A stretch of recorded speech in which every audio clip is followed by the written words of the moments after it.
भाई जो गुरु वचन पे डट गए, कट गए फंद 84 के। जैसे आपको वेदों में कितनी बार अनेकों बार प्रमाण दिखाए, पढ़ पढ़ कर सुनाए, वीडियो बना रखी है, पढ़ते देखते हुए देखा करो।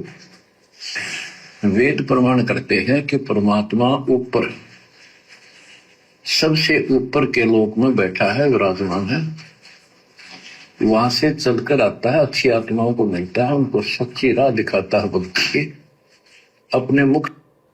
परमात्मा, वेदों में क्या लिखा है? परमात्मा सबसे ऊपर के लोक में रहता है, सतलोक में, और वहां से चल के आता है और अपनी अच्छी आत्माओं को मिलता है, उनको ज्ञान सुनाता है, उपदेश देता है।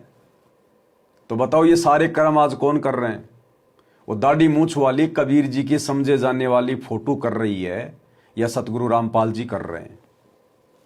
अरे ऊपर से चल के दाढ़ी मूछ वाली फोटो आई है या सतगुरु रामपाल जी आए हैं? आज ज्ञान सतगुरु रामपाल जी समझा रहे हैं या दाढ़ी मूछ वाली फोटो समझा रही है? आज उपदेश सतगुरु दे रहे हैं या दाढ़ी मूछ वाली फोटो दे रही है? तो परमात्मा कौन हुए असल में? कौन है कबीर? सतगुरु रामपाल जी। ऊपर के लोक में बैठा है, विराजमान है, वहां से चलकर आता है, अच्छी आत्माओं को मिलता है, उनको सच्ची राह दिखाता है भक्ति की अपने मुख से बोलकर। वाणी बोलता है, उच्चारण करके, वाणी बोलकर गूढ़ ज्ञान, तत्व ज्ञान, मूल ज्ञान बताता सुनाता है। वाणी बोलकर, कहां से? अपने मुख से वाणी बोलकर, उच्चारण करके तत्व ज्ञान बताता है, गूढ़ ज्ञान बताता है। अगर वो दाढ़ी मूछ वाली कागज की समझे जाने वाली कबीर जी की मुर्दा फोटो ही भगवान है, परमात्मा है, तो कितनी बार उसने मुख से उच्चारण करके वाणियां सुनाई, सत्संग सुनाए। और सतगुरु सन 1994 से सुना रहे हैं। 94 से पहले भी सतगुरु लोगों को ज्ञान समझाया करते थे, अपनी कैसेट अपनी आवाज में भर भर के। आने वाले विशेष संदेशों में आपको बताएंगे। परमात्मा अपने मुख से कैसेटें भर भर के लोगों को दिया करते थे, जिस समय गुरुजी एक भगत की भूमिका निभा रहे थे।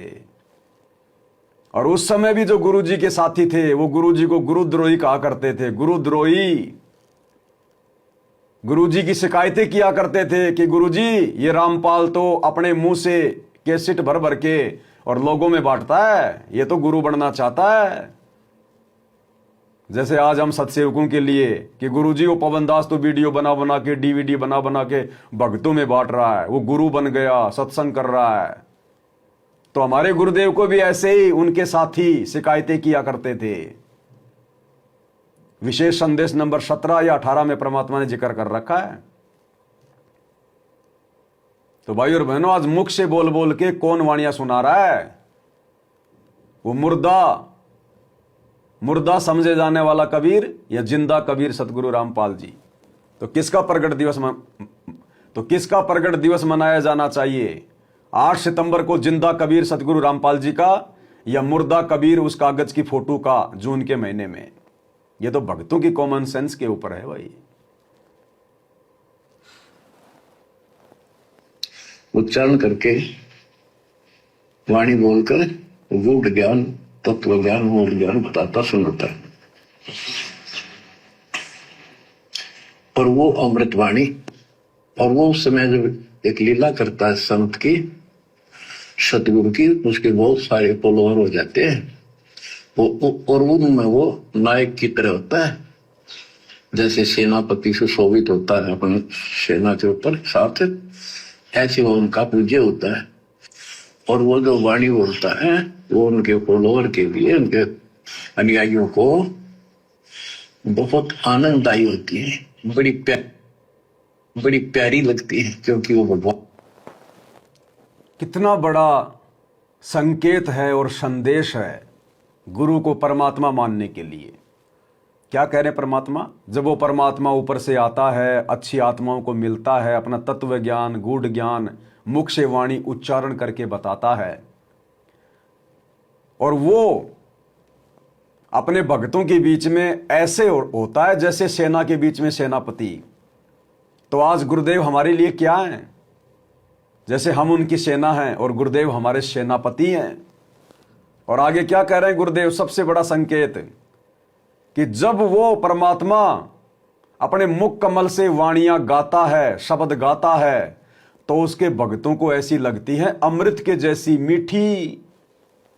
कैसी लगती हैं? अमृत के जैसी मीठी। और तुरंत बाद सतगुरु रामपाल जी भगवान अब अब्राहिम सुल्तान वाला शब्द गाएंगे, तुरंत शब्द गाएंगे। और यह शब्द हमें कितना मीठा लगेगा। यहां दुनिया की बात नहीं हो रही, उस सेनापति के सैनिकों की बात हो रही है, उस सतगुरु के भक्तों की बात हो रही है, जिनका वो सतगुरु होता है। कि जब वो परमात्मा नीचे आता है, फिर अपने मुख कमल से वाणियां गाता है, तो उसके भक्तों को आनंददायी होती हैं, अमृत जैसी मीठी होती हैं। और फिर ये साबित करने के लिए कि वो परमात्मा कौन है, तुरंत गुरुजी शब्द गा रहे हैं, तुरंत। और वो शब्द फिर मीठा किसको लगेगा? आप और हमें। तो गुरुदेव के द्वारा ये बातें बोलकर तुरंत शब्द गाना इस बात को साबित करता है कि हमारे गुरुदेव स्वयं कबीर परमात्मा है, सतलोक से उतरे हुए हैं। ये गूढ़ ज्ञान, मूल ज्ञान, तत्व ज्ञान अपने मुख कमल से वाणी द्वारा उच्चारण करके सन 1994 से समझा रहे हैं। और वो अपने भक्तों के बीच में सेनापति की तरह होते हैं। और जब वो अपने मुख कमल से वाणियां गाते हैं तो उनके भक्तों के लिए अमृत तुल्य होती हैं। फिर गुरुदेव ने तुरंत शब्द गाना शुरू कर दिया। गुरुदेव ने संकेत दे दिया, अरे यही तो होता है तत्व ज्ञान, सूक्ष्म ज्ञान। शब्द सैन सतगुरु की पहचान है, वो पावे अटल सुहागरे। वही आत्माएं सतलोक के अधिकारी होंगे जो अपने गुरुजी के संकेतों को समझ जाएंगी। तो गुरुजी क्या कह रहे हैं, और उसके बाद फिर गुरुजी शब्द शुरू कर देते हैं। और वो शब्द आप और हम भगत भाई बहनों को कितना मीठा लगेगा, ये तो अब आप सुनोगे तब स्वयं निर्णय करोगे कि हमारे गुरुजी कौन है। और उनमें वो नायक की तरह होता है, जैसे सेनापति सुशोभित होता है अपनी सेना के ऊपर।